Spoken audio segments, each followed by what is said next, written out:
Assalamualaikum warahmatullahi wabarakatuh. Bismillah, alhamdulillah, wassalatu wassalamu ala rasulillah Sayyidina Muhammad ibn Abdillah wa ala alihi wa sahbihi wa mawalah, amma ba'du. Selamat pagi. Alhamdulillah, pada kesempatan video pagi hari ini kita akan mengangkat tema tentang ukhuwah watoniyah, yang artinya adalah persaudaraan sebangsa dan setanah air. Ada beberapa pihak atau kelompok masyarakat khususnya yang mengusung ide tentang khilafah, yang mereka berupaya untuk membenturkan antara kecintaan kepada tanah air atau nasionalisme, patriotisme dengan agama.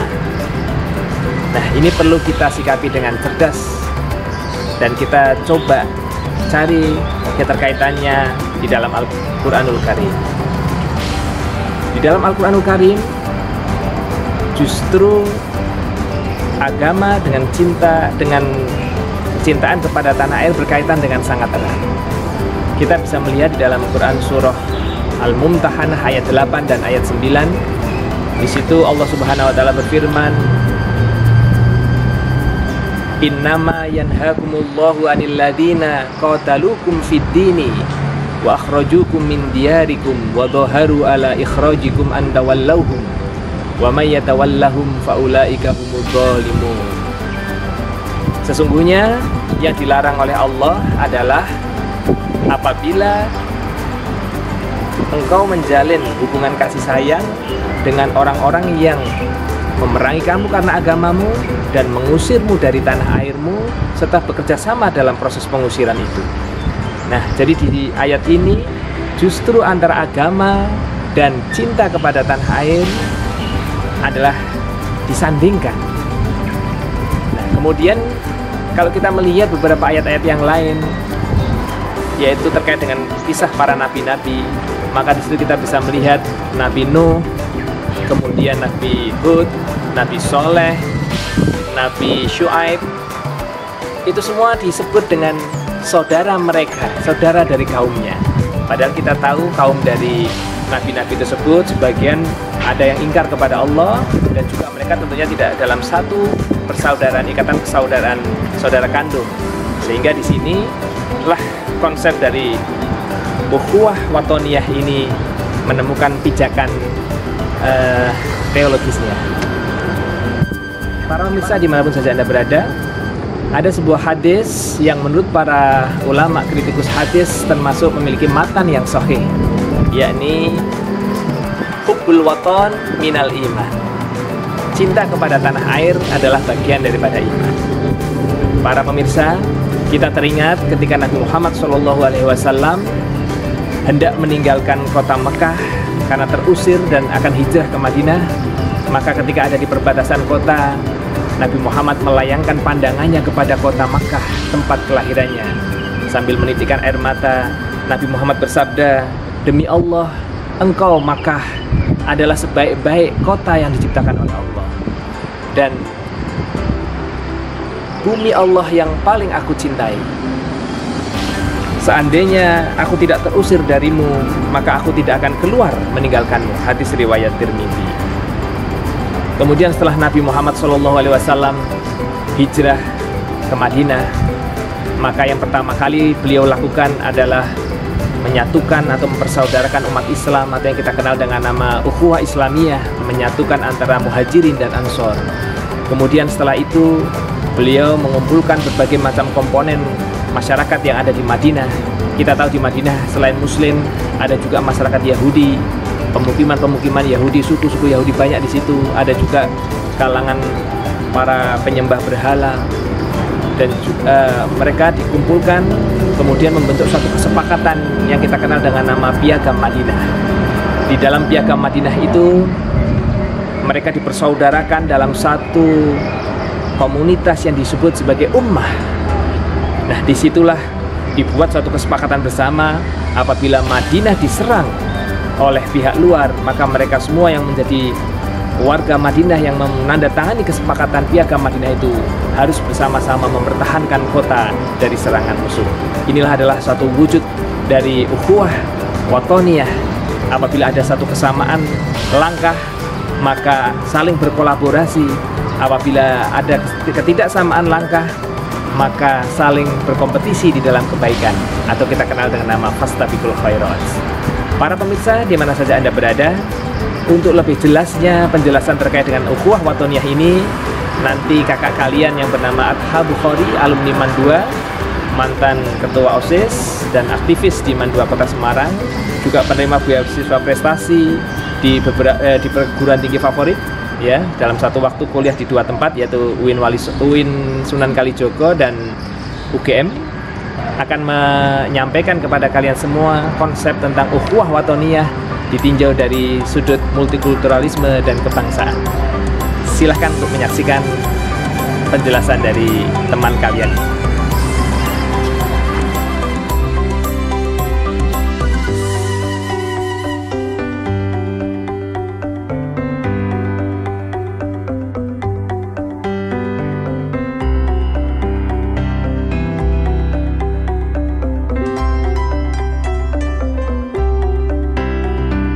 Multikulturalisme adalah prinsip keberagaman yang mesti kita jaga bersama-sama.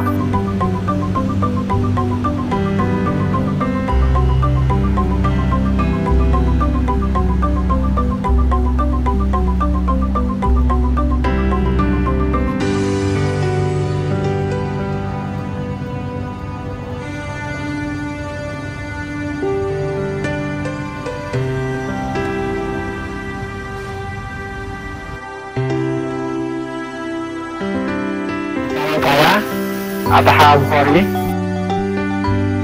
Kalau tadi kita melihat bagaimana di Universitas Islam Negeri Sunan Kalijaga sekarang di kampus kedua saya, ya. Jadi saya kuliah di dua tempat, yaitu di Universitas Sunan Kalijaga juga di Universitas Gadjah Mada. Nah, alhamdulillah di sini saya mendapatkan beasiswa dari Kementerian Pemuda dan Olahraga, beasiswa pemuda berprestasi, yang itu berasal dari pemuda-pemuda berprestasi dan aktif di daerahnya masing-masing. Nah, ini juga ada salah satu keterkaitan dengan materi kita saat ini, yaitu tentang kemajemukan. Multikulturalisme yang ada di Indonesia, tentu kita tahu Indonesia memiliki banyak suku, budaya, bahasa, adat istiadat, bahkan rumah setiap suku pun beda, pakaian setiap suku pun berbeda. Nah, inilah yang perlu kita pahami untuk sebagai generasi muda. Kita harus merawat, jangan sampai keberlangsungan multikulturalisme ini hilang. Senantiasa menjaga toleransi, menjaga ukhuwah watoniyah kita, bahwasanya sebagai warga negara kita harus cinta kepada tanah air. Bukan hanya sekedar kita menyatakan diri cinta secara lisan saja, tetapi secara lahiriah, batiniah kita tentu harus mewujudkan itu dengan secara kehidupan kita sehari-hari. Nah, inilah yang saya alami ketika saya belajar di Pasca Sarjana Universitas Gadjah Mada. Nah, berada di teman-teman yang mendapatkan dari pemuda berprestasi itu, saya memiliki banyak teman, dan tentunya mereka punya pengalaman masing-masing terkait tentang suku, budayanya di daerahnya masing-masing. Nah, ini menjadi sebuah hal yang menarik bagi saya, bukan menjadi sesuatu yang menghalangi saya untuk mengenal mereka, tetapi itu menjadi wujud bahwa Indonesia ini kaya. Bagaimana founding father kita dulu mendirikan bangsa Indonesia, tercetuslah negara Pancasila, yaitu Pancasila sebagai dasar negara kita, Undang-Undang Dasar 1945 sebagai konstitusi negara kita, dan Bhinneka Tunggal Ika sebagai semboyan kita, semboyan bangsa Indonesia. Bagaimana merangkul perbedaan ini menjadi sebuah persatuan. Perbedaan mari kita jaga, dan bersama-sama kita wujudkan persatuan untuk Indonesia yang lebih maju. Oleh itu, ketika DPU PKI dan PPKI itu merumuskan negara apa yang akan dibangun di Indonesia ini, ada yang mengusulkan semula negara kita menjadi negara Islam. Alasannya karena mayoritas pemeluknya adalah Islam. Akan tetapi dengan adanya kompromi, kemudian adanya diskusi antara founder kita, maka tercetuslah negara Pancasila.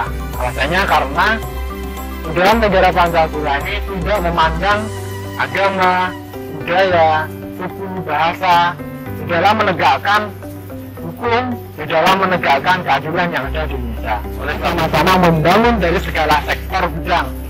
Salah satunya ada istilah Astagatra. Ada 8 bidang yang kita bisa membangunnya, bukan hanya dari segi keamanan dan pertahanan saja, tetapi sebagai rakyat biasa, sebagai masyarakat, sebagai kaum terpelajar, kita memiliki tugas tanggung jawab untuk membangun bangsa ini dari segala bidang, yaitu dari segi demografinya, dari segi geografinya, dari segi sumber daya kekayaan alam, dari segi politiknya, segi ekonomi, segi ideologi, kemudian dari segi sosial budaya, dan segi pertahanan dan keamanan. Ulah watoniyah ini, maka ulah watoniyah itu dibangun bukan hanya dari satu bidang saja, tetapi dari segala aspek yang kita miliki. Kita mesti membangun dalam segi pendidikan dan moral kita sebagai pemuda dan juga sebagai kaum terpelajar. Mari kita tingkatkan kualitas intelektual, emosional, kemudian spiritual kita untuk membangun bangsa ini. Mengenai materi selanjutnya, yaitu terkait tentang 4 pilar berbangsa dan bernegara. Ada 4. Yang pertama adalah Pancasila. Pancasila sebagai dasar negara kita. Tentunya semua dasar hukum berasal dari dasar, yaitu Pancasila. Yang kedua, 4 pilar di dalam berbangsa dan bernegara adalah Undang-Undang Dasar 1945. Bagaimana kita ketahui bahwasannya UUD 45 ini menjadi dasar konstitusi negara kita, bahwa segala bentuk peraturan hukum tidak boleh lepas dari Undang-Undang 1945. Yang ketiga, yaitu semboyan kita, yaitu Bhinneka Tunggal Ika, bahwasanya berbeda-beda tetapi tetap satu jua. Kita sebagai negara yang multikultural tidak lepas dari pengikat kita semua, yaitu Bhinneka Tunggal Ika, bahwa kita tahu kita memiliki perbedaan suku, budaya, bahasa, ras, tetapi kita punya satu semboyan yang dapat mengikatkan kita semuanya. Kita sebagai bangsa Indonesia ini satu persatu dari daerah masing-masing, kemudian dipersatukan dalam satu bingkai, yaitu Bhinneka Tunggal Ika. Yang keempat, 4 pilar kita adalah NKRI. NKRI tetap selamanya adalah Negara Kesatuan Republik Indonesia, dari Sabang sampai Merauke, dari Miangas sampai Pulau Rote.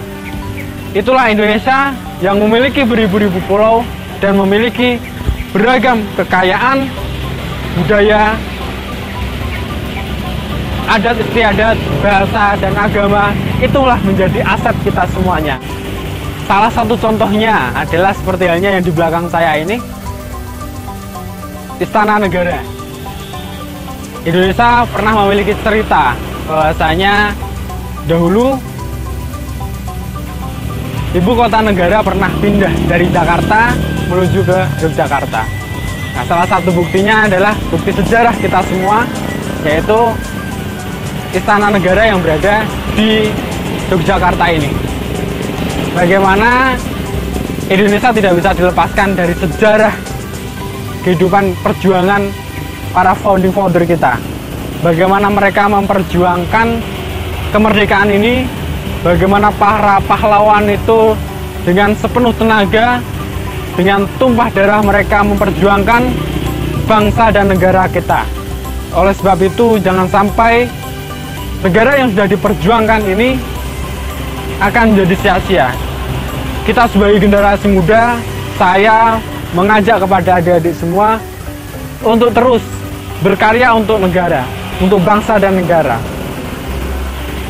Berbagai hal, karya kita sebagai anak muda yang bisa kita buktikan, yang bisa kita berikan kepada bangsa dan negara. Bahkan ketika adik-adik semua sebagai pelajar, dari hasil keringat belajar kalian dapat memberikan bukti kepada negara, kalian bisa ikut membantu membangun bangsa dan negara ini. Itulah harapan besar bagi saya selaku alumni Madrasah Aliyah Negeri 2 Semarang, yang tak henti-hentinya memberikan semangat kepada adik-adik semuanya untuk semangat belajar, sehingga kita bisa mendapatkan kecerdasan, kita bisa mendapatkan kemampuan, kompetensi, baik itu kecerdasan secara intelektual, kecerdasan secara emosional kita, kecerdasan secara spiritual kita, dengan dibarengi ukhuwah watoniyah kita kepada bangsa dan negara. Sampai lupa, ada 3 pertanyaan buat adik-adik semua yang harus dijawab. Pertanyaan yang pertama, apa multikulturalisme yang kalian ketahui? Yang kedua, sebagai generasi muslim, apa dalil di dalam Al-Quran yang mengajarkan, memerintahkan kepada kita semua untuk saling mengenal perbedaan di antara kita, saling mengenal antara suku, bangsa, dan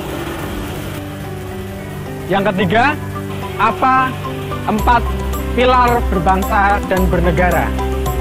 Sekian, billahi taufiq wal-hidayah, wallahul muwaffiq ila aqwamit thoriq.